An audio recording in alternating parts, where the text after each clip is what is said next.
కుమార్ అడవిలోకి వెళ్ళాడంటే ఆ తర్వాత వాడిని కనిపెట్టడం ఆ దేవుడి వల్ల కూడా కాదు. ఎవరన్నా ఆర్కే? కుమారన్నకి ఆయనకి మధ్య గొడవేంటి? అది 4-5 ఏళ్ల క్రితం జరిగింది. ఒకరోజు లోయర్ క్యాంప్ దగ్గరికి పులి వచ్చింది. ఓ చంటి బిడ్డతో సహా నలుగురిని ఆ పులి చంపేసింది. పులిని వెతుక్కుంటూ కుమార్ అడవిలోకి వెళ్ళాడు. ఈసీసీఎఫ్ ఆర్డర్తో ఆ రోజు రేంజర్గా వచ్చిన వాడే ఆర్కే.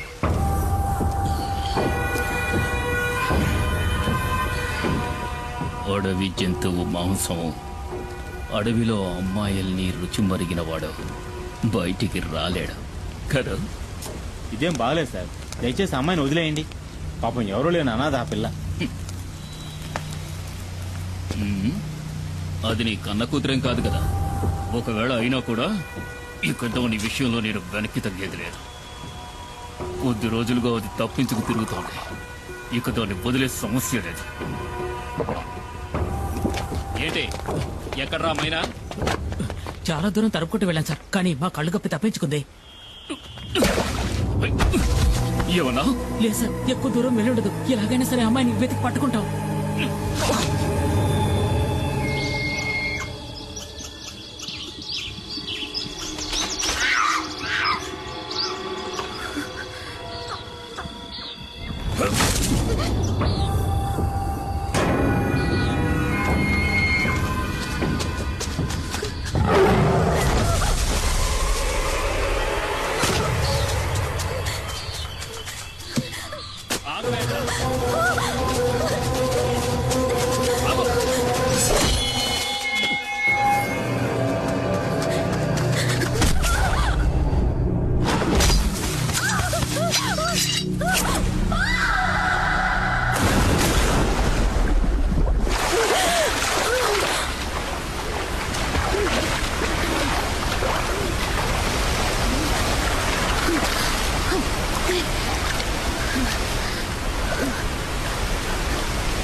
నువ్వెందుకు దూకావు?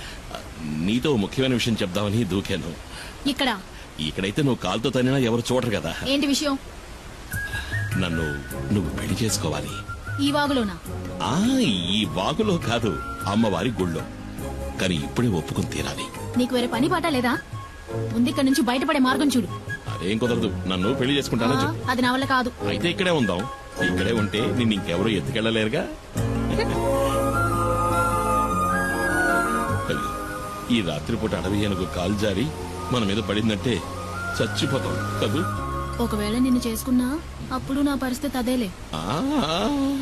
అలా గుడ్లప్పకించి చూడకుండా నన్ను కాపాడే దారి చూడు. ముందు నన్ను పెళ్లి చేసుకుంటానని చెప్పు. నేను నిన్ను చేసుకోవడం ఏంటి? నువ్వే కదా నన్ను చేసుకోవాలి. అది జరిగేది కాదులే. ఊళ్ళో ఉన్న అమ్మాయిలందరూ నీ చుట్టూనే తిరుగుతున్నారుగా. ఏంటి నువ్వు చెప్పేది అర్థం కావట్లా? ఏంటి అర్థం కాలేదు? నన్ను పెళ్లి చేసుకుని గుట్టుగా నాతో కాపురం చేయి. నాకు ద్రోహం చేయాలని చూసావనుకో, కత్తితో గొంతు కోసేస్తాను.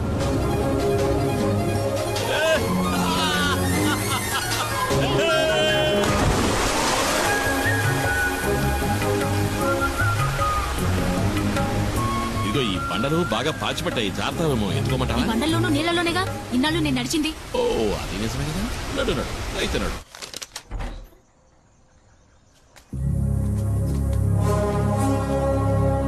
సారు, ఈ అమ్మాయి నా సొంతం.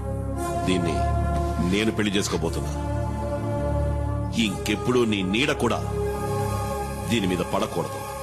పడితే ఈ కుమారస్వామి ఆయుధం నీ గుండెల్ని చీలుస్తుంది.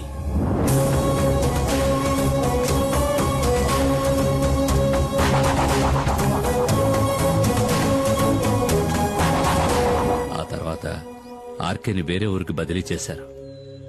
దాంతో ఆ సమస్య తీరిపోయిందనుకున్నాం. ఇప్పుడు ఆర్కే మళ్ళీ ఇక్కడికి వస్తున్నాడంటే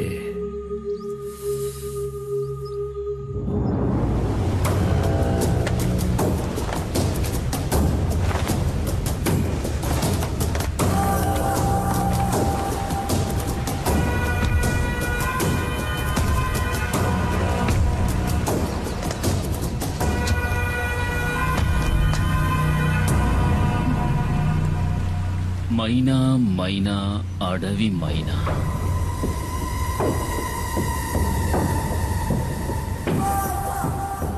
ఎక్కడే నిన్ను చేసుకున్నాడు?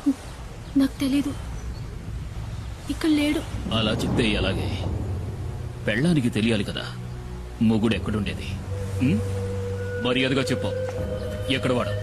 వేలాయుధంతో జనాన్ని చంపే కుమార్. రేంజర్ సార్, అమ్మాయిని వదిలేండి. మీకేం కావాలని నన్ను అడగండి, చేస్తాను. నాకు కావలసింది ఇది. నువ్వు తారుస్తావా? తప్పుకోరో నీ.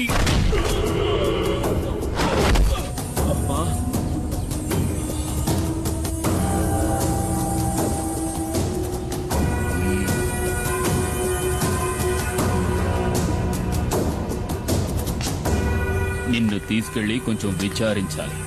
సార్ వద్దు, తప్పు చేస్తున్నారు.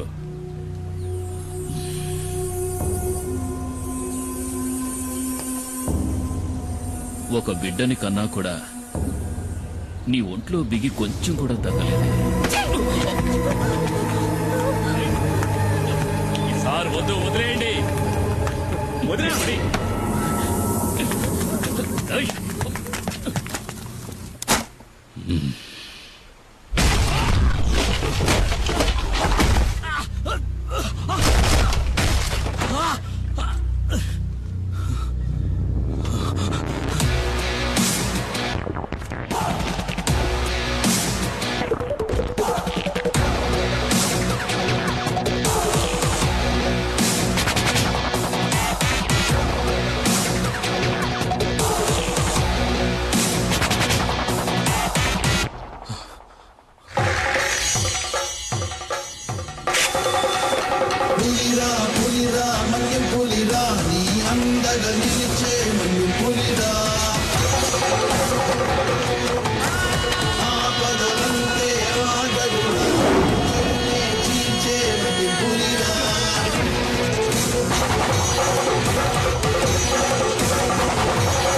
సారు, పులి వెనక్కి తగ్గింది భయంతో కాదు, వేటాడడానికి.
నేను తలుచుకుంటే నిన్ను ఇక్కడే చంపేయగలను.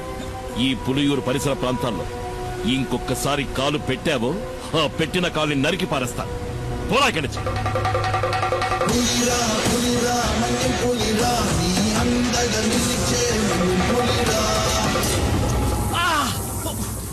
కుమార్ కొట్టాడంటే ఒళ్ళు హోనం అయిపోద్ది. దాన్ని సరిచేయడానికి ఈ పెద్ద ఆయన తప్ప ఇంకెవరూ లేరు. లేచి తిరగడానికి అన్నాడు పడుతుందో. ముయ్యరా. ప్రాణం పోలేదని సంతోషపడటం మంచిది. 400 కిలోల బరువున్న పెద్ద పులిని దాని గుహలోకే వెళ్లి వేటాడి చంపగలిగిన వాడే కుమారు. ఆ కుమారు భార్య సీబొట్టుకులాగి దెబ్బలు తిన్నావు కదా సారు. కొంచెం మెల్లగా మాట్లాడు. నా భార్య ఇంట్లోనే ఉంది. వాసంతి ఏంటి వాడు పువ్వాడు శశి అయి ఉంటాడు. చూస్తూ నుంచుంటావా? వెళ్ళి పట్టుకో. నన్ను పట్టుకోలేరు. నేనేది సరిగ్గా చూడలేదు. ఆవిడ దేన్నో చూసి భయపడాల్సింది. ఎవడ్రా నువ్వు? ఏంటా కంగారు? నేను దారిని పోయేవాడిని సార్. దారిని పుచ్చి ఇక్కడ పడ్డాను. ఆగక్కడ.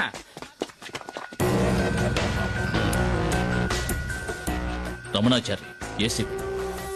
ఇన్ఫర్మేషన్ వచ్చింది. రేపు ఉదయం వస్తారనుకున్నాను. నిన్న సాయంత్రం పులియూరుకు వచ్చాను. అప్పుడే తెలిసింది మీకు యాక్సిడెంట్ అయిందని. చూస్తుంటే ఇది యాక్సిడెంట్ లా లేదే రేంజర్. ఏదో పులి దాడి చేసినట్టుంది. దిగులు పడకండి, నాకంతా తెలుసు. నేను పులివేటకే వచ్చాను. దానికి ఈ రేంజర్ సహాయం కూడా కావాలి. మీ పేరేమిటండి? దివాకర్ సార్. సరే, మీరిక వెళ్ళొచ్చు. ఈ వైద్యుని కూడా తీసుకువెళ్ళండి. నేను ఈ రేంజర్ తో కొన్ని విషయాలు మాట్లాడాలి. ఇది తమాషా కాదు కుమార్, జాగ్రత్తగా ఉండాలి. ఇంతవరకు పోలీస్ ఆఫీసర్లు ఎవరు నేను వెతుక్కుంటే ఈ ఊళ్ళోకి రాలేదు. ఇదే మొదటిసారి. కుమార్ ఏం చేశాడని? చూడనా, నువ్వు విషయం తెలియకుండా మాట్లాడుతున్నావు. పులిని చంపిన కేసు అయితే దానికి జామీన్ కూడా ఇవ్వరు. నేనే పులిని చంపానడానికి సాక్ష్యం ఏమిటి? అయ్యో కుమార్, ఎఫ్ఐఆర్ రాసింది ఆర్కే గనుక దానికి సాక్ష్యాలేం అక్కర్లేదు, ఆధారాలు అంతకంటే అక్కర్లేదు. అడవిలో ఏ మృగాన్ని చంపిన కేసైనా రేంజరే స్వయం సాక్షి అవుతాడు. కోర్టుకు అది సరిపోతుంది. అది చాలదన్నట్టు ఆర్కేను కొట్టిన కేసు ఒకటి. దివాకర్ చెప్పింది కూడా నిజమే కుమార్. కొన్నాళ్ళ పాటు నువ్వు ఎక్కడైనా ఉండడం మంచిది. ఎందుకని? నేనేం వెతుక్కుంటూ వెళ్లి అడవిలో ఉన్న పులుల్ని చంపలేదే.